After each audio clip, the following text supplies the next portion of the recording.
No, not really. He has a role to play.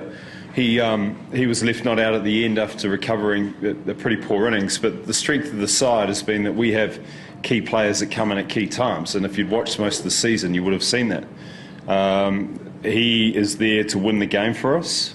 We have other players that should have put us in a position to win. They didn't do that, so he had to recover the situation. And hence that is why he went in when he did, but perfectly happy with where he batted. Yeah, it's been a difficult week. I think we discussed that yesterday. It's been off the field. It's something we haven't been used to. We're a very calculated side usually, and this week has been very difficult. How much effect that had on today, each player would have to answer you that, but it certainly was disruptive.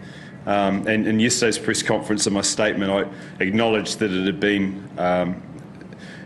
been a tough week. And today we were hoping that our performance on the field would reflect the pride and the tight nature of the side, but it wasn't to be because we were outplayed. So a disappointing end to what has been a pretty good tournament for us. We played well, probably the most consistent tournament we've had, and we just came up short today. Look, Mumbai were always going to be tough. We've had great games against them this year. Their bowling attack, I think, is outstanding. And under pressure, they responded. They were probably par scored or just below, and they came out and made it a winning score. So that certainly, to me, was the highlight for them. I thought it was outstanding spell. Malinga taking the new ball, which he hasn't done for a while. And they looked desperate. Almost like they knew they were short of runs. It was only a par score. We just had to get through that first spell, and that was something in the short break we talked about. And look, with Mike Hussey, he got one of the best. He got probably one of the best balls of the IPL, and that certainly gives any side a lift, and it has the same effect on us. He's been so good for us this year. Chasing a score like that, and Mike Hussey 60 not out, you win the game. So yeah, that did have an effect, and Johnson followed up as well. So 3 quick wickets, and we mirrored what they had done. So we're not down and out, but the shots that followed that, we never really gave ourselves a chance. And I think when you heard the skipper talk at the press conference, he indicated the shot selection was very poor, and that's correct. No, it's just disappointing. If you look at him last year, he almost had the same sort of trend. We dropped him for a few games during the middle of last year. He came back and he got great runs in the semi-final and the final. We were hoping for that, the same from Vijay. And part of our strength has been that we've stuck with players, because when you're on a downward cycle, we give guys a bit longer to come out of it, and that's reaped rewards for us. Vijay has had a disappointing IPL, but he's still an international player. He plays for India, and you give him a little bit more time. And he's done it for us in the past, and that's what we were always hoping for with him. And he's got a good relationship with Mike Hussey at the top. It just didn't work out, unfortunately. Well, I'd like to retain, just because of what it does for the competition. It allows fans to identify with key players.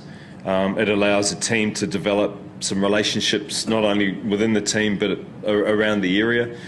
Sponsorship, it's easier, and a style of play is easier from a coaching point of view. So look, I think if you're chopping, changing players all the time, it's hard come next year if they're completely different teams and you've got Dhoni playing somewhere else and Raina playing somewhere else.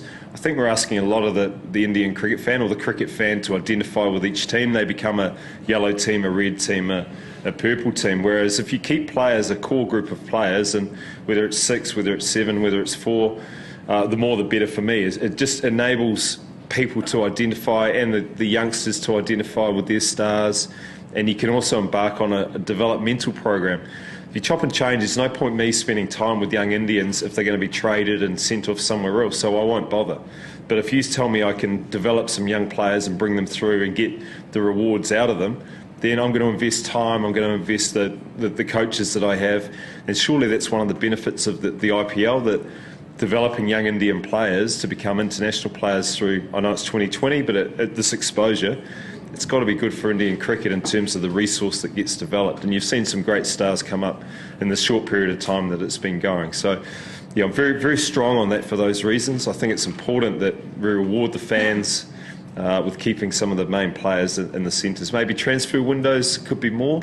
Some teams might not want retention, but maybe the transfer windows can be a bit more conducive to moving players where a team may be weak.